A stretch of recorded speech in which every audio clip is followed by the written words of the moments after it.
Muy bien, seguimos en la mira como les anunciábamos con el sociólogo Leonardo Mendiondo. Leonardo, muchas gracias por estar. Gracias, un placer acompañarlos. Una tesis de grado hiciste en el año 2003, me decías, Así es. con las barras. Te metiste un año adentro de las barras y estuviste investigando. Y una cosa que me decías es que ahora que está todo el tema, siempre cada tanto surge, ¿no?, el debate, pero bueno, ahora está con mucha fuerza, hay problemas para definir qué es una barra. Eso me decías. ¿Por qué? ¿Por qué? ¿Por qué? Porque hay institucionalizado un discurso, ¿verdad?, de que la barra es toda la tribuna o mucha gente, ¿no? En realidad, históricamente hubo un proceso donde de espectador llegamos al barra profesional, principio de siglos hasta hoy.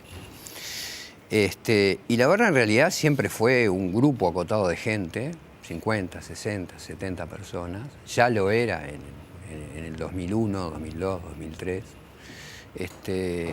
A lo que luego se le adicionaba lo que yo llamo adyacencias, que es la gente que entraba por entradas de cortesía, ¿no? En el 2003 entraban. En el 2000, sí, yo hice toda la investigación entrando gratis, ¿no? Entrando gratis con entradas a todas las canchas. Que te daban ellos. Sí, en los dos equipos. En los dos equipos. Tanto Nacional como ¿Y qué nivel de cuántas entradas? O sea, ¿era importante? Bueno, eso dependía, ¿no? Generalmente no eran muchos cientos, pero sí se necesitaba que hubiera mucha gente. Yo no sé si tú recuerdas cuando a Peñarol le sacaban los 3 puntos. Sí. En ese campeonato Sí, famoso. sí. Y bueno, y se dio una cantidad de entradas bastante importante porque había un objetivo detrás, no jugar en canchas chicas. Entonces, eso a mí me permitió hipotetizar de que las barras en algunas ocasiones eran utilizadas para la consecución de objetivos políticos deportivos. Por parte de la dirigencia. Por parte de algunos dirigentes. Por parte de algunos dirigentes. No nos olvidemos que las construcciones identitarias, tanto de Nacional como de Peñarol, son bien diferenciadas. Y eso genera consecuencias prácticas a su vez, perdón la redundancia, en las prácticas sociales de sus adherentes. ¿Está bien? ¿Cómo lo definirías en pocas palabras? En pocas palabras, una institución formatea el comportamiento que van a tener sus integrantes. Por ejemplo, en el caso de Nacional era absolutamente representativo el tema de la dirigencia. Tuvo una rotación de presidentes el doble que Peñarol, por ejemplo.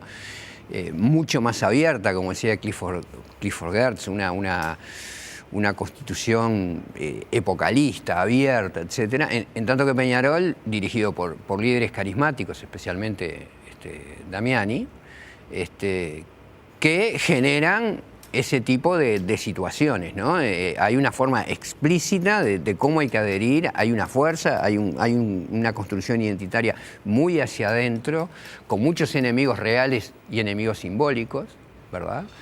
Donde, bueno, de alguna manera eso cambia el imaginario de ambas hinchadas, y por eso no es casual que Nacional no haya manifestado demasiados problemas hasta ahora, y que históricamente Peñarol haya sido más asociado a episodios de violencia, ¿no?, definiéndola como un componente físico de la agresión, y eso también está explicando que no solamente la violencia se expresa en el fútbol, ¿no? Está bien, pero yo justamente iba a ir ahí.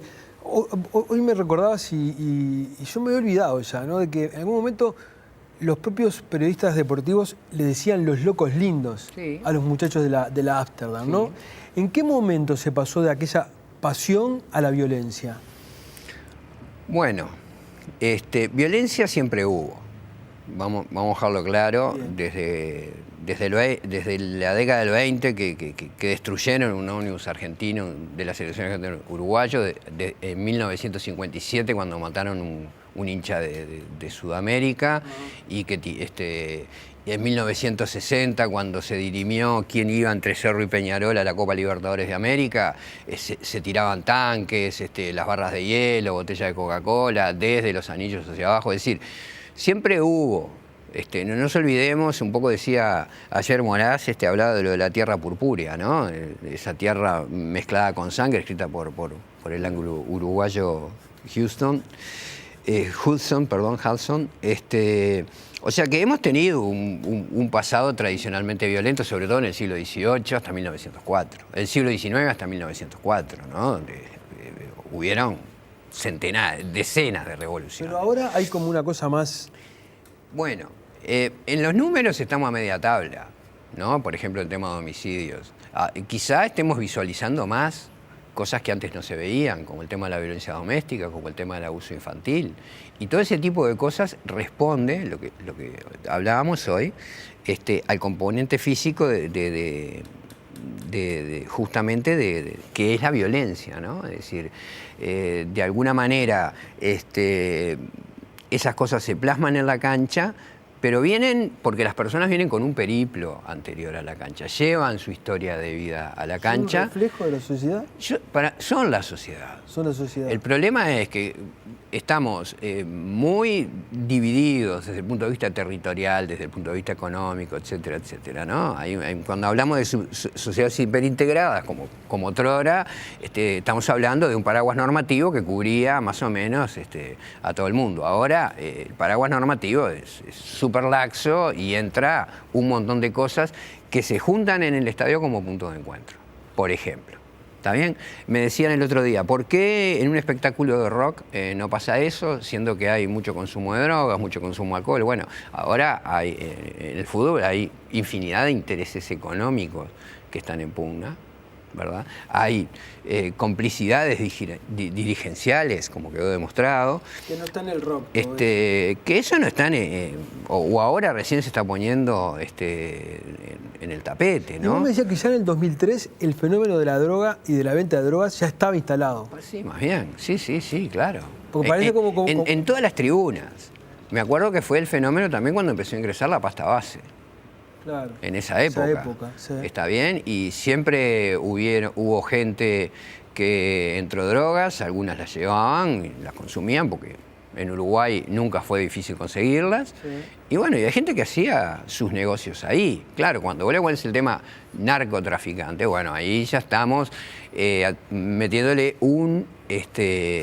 una categoría superior, un poco más seria y demás, pero por supuesto que la venta de drogas no constituye el negocio por excelencia en un estadio, en una cancha, cuando se puede vender en cualquier lado y se puede conseguir en cualquier lado.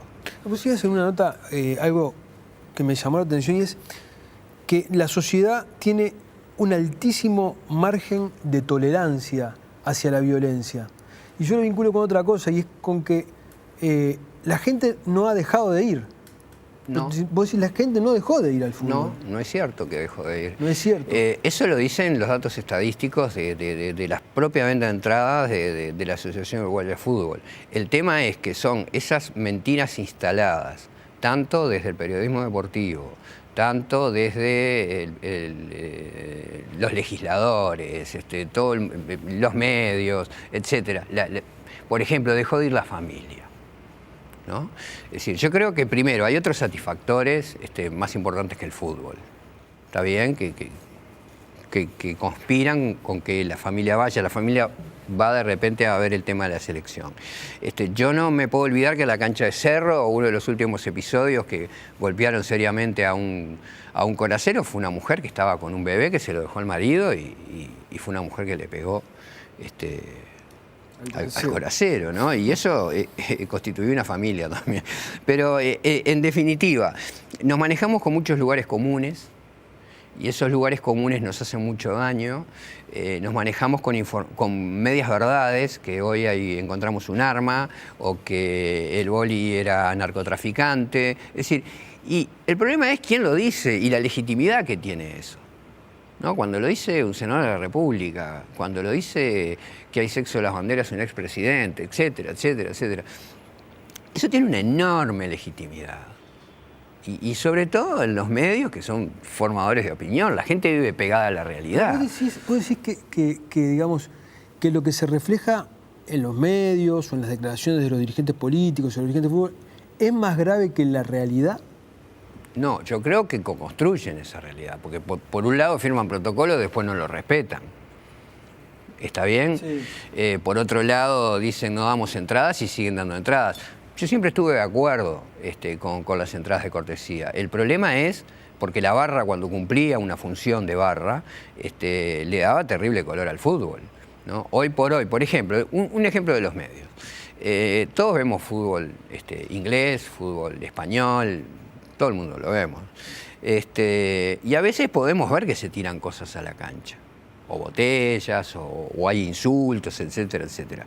Ellos lograron, en base a muchísimo dinero, empezar a reducir el tema de la violencia, el tema de los hooligans como tribu urbana, fueron desapareciendo como desaparecieron los hippies. Es decir, no es que terminamos con los hooligans y se acabaron los hooligans. Es decir, entonces, se toma, por ejemplo, acá estamos viendo un partido, nos desentendemos por completo del partido y las cámaras se enfocan a la tribuna, o los relatores, en vez de terminar el relato, relatan lo que está ocurriendo. Entonces, eso en Europa no se ve. ¿Por qué? Porque el fútbol es una multinacional, en ese caso, y es un espectáculo que se vende.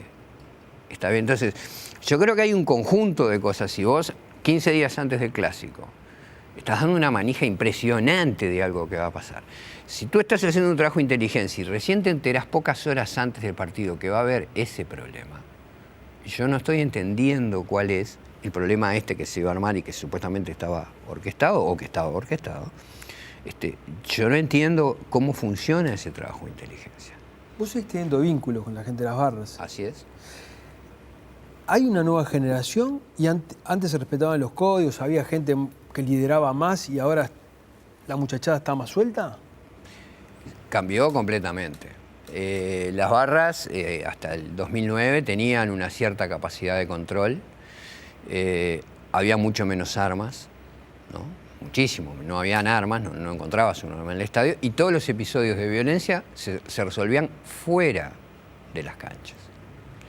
Si bien existían presiones a dirigentes y jugadores por determinadas, para las banderas, este tipo de cosas, fuegos artificiales, eran negociaciones duras que no llegaban como la investigación me está revelando, y ahora Valetti casi hace un calco de lo que escribí 14 años atrás, se pasó a la extorsión. ¿Está bien? Ya no es me peleo con un dirigente porque no me da las entradas que necesito o no me da lo que necesito para celebrar un partido, sino que entra la extorsión, como efectivamente ocurrió, y las amenazas. O sea que fue increyendo, la barra cambia, también no nos podemos olvidar que Peñarol ingresa en una crisis institucional profunda, no solo deportiva, sino también en cuestión de liderazgo. Es imposible sustituir un líder carismático de un día para otro, ¿no? Nacional sigue, se muere un presidente o se va un presidente, viene otro, ¿no? Pero ¿con qué sustituís a Damiani padre? Luego decís que eso tiene una repercusión en la tribuna. Totalmente. Tiene ¿por qué? Porque Damiani tenía una concepción esencialista, una concepción dura, una concepción del enfrentamiento, plagada de enemigos reales y simbólicos. No te olvides que Peñarol tuvo las audiciones propias, fue el que empezó con las audiciones propias de las transmisiones, porque estuvo peleado con toda la prensa. Damiani mandaba en Peñarol, decía, me gustan las comisiones de 3, uno que se enferme y otro que no venga nunca.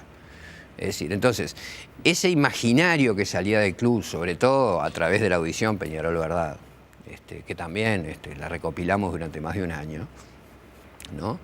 Y era muy seguida, ¿no? Y tenía un apoyo increíble.